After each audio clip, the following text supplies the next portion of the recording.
आज से 3 दिन तक उदयपुर में कांग्रेस का नव संकल्प चिंतन शिविर चलेगा।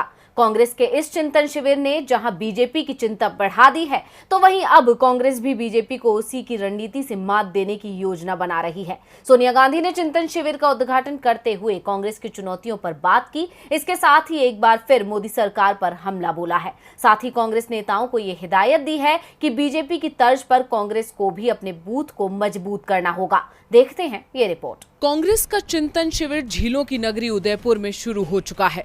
राहुल गांधी ट्रेन से सफर करते हुए सुबह 5 बजे ही उदयपुर पहुंच गए थे। चिंतन शिविर की शुरुआत सोनिया गांधी के भाषण के साथ हुई। अपने इस भाषण में सोनिया गांधी ने देश के मौजूदा हालात पर चिंता जाहिर की, साथ ही मोदी सरकार पर भी हमला बोला।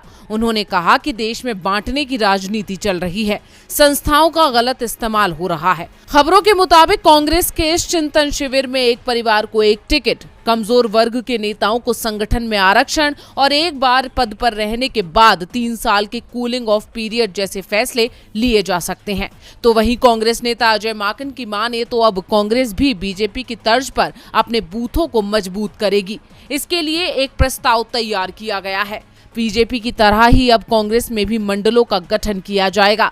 हर 15-20 बूथों पर एक मंडल होगा। 3 से 4 मंडलों पर एक ब्लॉक का गठन किया जाएगा। इसके गठन के लिए भी एक प्रक्रिया अपनाई जाएगी। अजय माकन ने बताया कि अक्सर चुनाव के वक्त ही हम कुछ प्राइवेट एजेंसी से सर्वे करवाते रहे हैं, लेकिन अब तय किया गया है कि कांग्रेस का इंटरनल पब्लिक इंसाइट डिपार्टमेंट होगा। इस डिपार्टमेंट में शामिल लोग लगातार जनता के बीच फीडबैक लेंगे, जानेंगे कि जनता किन मुद्दों पर क्या चर्चा कर रही है। अजय माकन की माने तो संगठन को लेकर बने कांग्रेस के पैनल ने पार्टी में बड़े बदलाव के संकेत दिए हैं, जिन पर चर्चा की जा रही है।